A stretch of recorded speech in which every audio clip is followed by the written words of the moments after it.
Vamos mal hasta ahorita. Pues la verdad que sí, ¿verdad? O sea, no. Está decepcionando.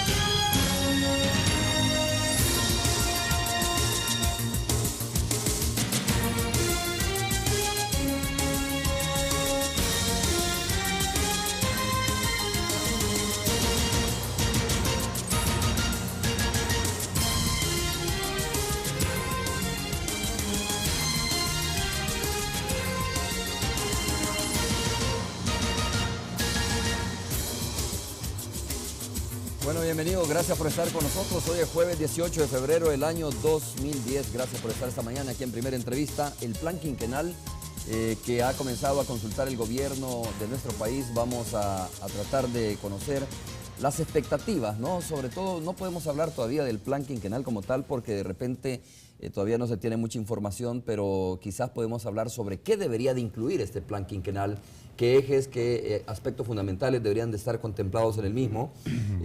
Por las últimas informaciones que hemos escuchado, este plan incluye un plan de endeudamiento, un plan de inversión pública, un nuevo plan de incentivos en nuestro país.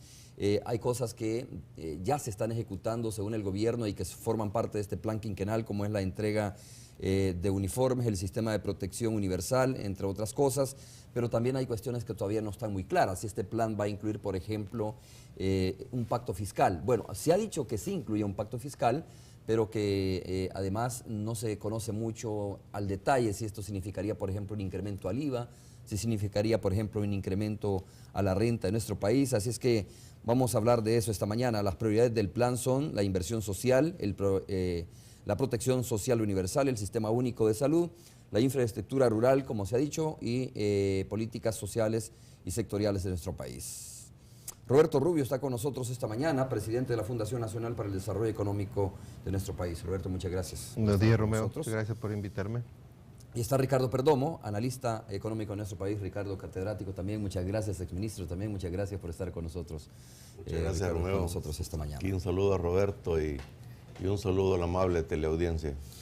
Bueno, hay muchas preguntas, ¿no? El contexto económico en que se está lanzando este plan quinquenal es importante. ¿En qué condiciones económicas se lanza? ¿Qué condiciones son necesarias para el crecimiento económico y social del país y para que este plan realmente pueda dar los resultados que se esperan? Roberto, como dijimos, no podemos hablar concretamente del contenido del plan porque no lo conocemos todavía, no se ha dado a conocer. Apenas se anunció ayer por el secretario técnico de la presidencia que va a haber un proceso de consulta de este plan quinquenal y que además va a ser el CES, el Consejo Económico y Social, el que conozca también y debata sobre el contenido del mismo. Pero sí podemos hablar de qué debe contener este plan quinquenal del gobierno, qué aspectos indiscutiblemente debe de incluir este plan quinquenal. Mira, hay una fórmula para quizá definir los principales contenidos de un plan y es uno, a dónde quiero llegar, de dónde parto y el camino que tengo que recorrer del punto de partida al punto de llegada. Como lo que se llama la hoja de ruta, ¿no? Tener más o menos una idea de para dónde quiero ir, con qué cuento para ese camino y de dónde estoy partiendo. Es decir, parto de un diagnóstico, ¿no? Creo que un plan pues, parte justamente primero decir, mire, esto es lo que tengo, de esto estoy partiendo. Quiero ir para allá y voy a trazar este camino, que puede ser un plan más acabado o menos acabado, dependiendo como tú señales los trazos de ese camino. Y esto comprende una serie de preguntas. Es el primero, ¿qué es?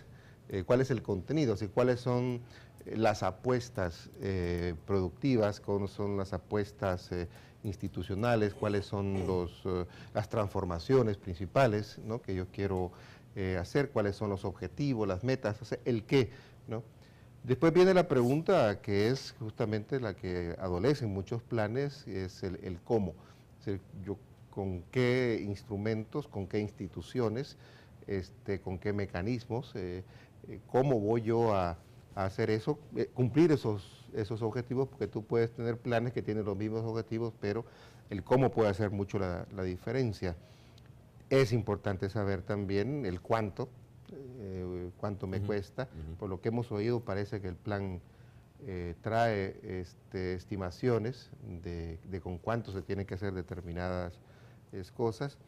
Y finalmente el con quiénes, es decir, un plan es cierto que es de gobierno, pero entendemos que el gobierno ha dicho que es un plan de nación y por lo tanto tenemos que ver con quiénes se va a ir implementando este plan. Creo que estas son, digamos, las características muy generales que debe contener un plan. Ya después vendrá, es decir, aspectos específicos, es decir, cuál es la estrategia de desarrollo que está concebida o el concepto de desarrollo que está detrás, para la estrategia de crecimiento que yo tengo, qué quiere decir, cómo voy a reactivar la inversión, con qué incentivos, con qué palancas lo voy a hacer, qué tipo de inversión me interesa, cuál va a ser digamos, mi estrategia de comercio exterior, cuál va a ser mi estrategia para resolver los problemas del empleo, cuál va a ser mi estrategia institucional, qué tipo de reformas del Estado, qué tipo de reformas jurídicas tengo que hacer para que ese plan camine. O sea, hay muchas cosas, pero bueno, claro, como Ricardo, tú dices, no sabemos sí. qué es lo que tiene este plan, entonces no sabemos si pues, todos esos elementos se van a considerar o no. Ricardo, ¿y habrá contestado ya todas estas preguntas el gobierno, los encargados de formular, de plantear este plan quinquenal? ¿Tendrán claro realmente cómo está la situación? Lo que Roberto habla, ¿no? Este diagnóstico, tienes el diagnóstico y partes de todas estas preguntas importantes que se tienen que formular. Mira, hasta este momento no se conoce el plan. Hemos escuchado algunas declaraciones de funcionarios públicos, pero son ideas bastante generales. Y complementando un poco al planteamiento que estaba haciendo Roberto, yo creo que una vez que nosotros visualicemos cuál es el desarrollo humano que queremos para los residentes en El Salvador en los próximos años, hay algo bien importante y me voy a quedar más en el tema económico. Primero nos tenemos que preguntar qué debemos producir y qué podemos producir. O sea, qué demandan los mercados y hacia qué mercados nosotros queremos exportar y atender la demanda interna y qué es lo que nosotros podemos realmente hacer. Eso ya deberíamos de saberlo, ¿no? Es lo primero y para eso hay un primer inventario dinámico que los países tienen que se llama la matriz insumo-producto. Tengo entendido que el Banco Central estará actualizando esa matriz insumo-producto para ver un poco nuestra realidad. Luego, por el otro lado importante, que son cosas de fondo, y es ante nuestra realidad y la actual crisis económica, El Salvador fue el país dentro de la región centroamericana que tuvo los golpes más fuertes. O sea, tuvo la caída de su economía.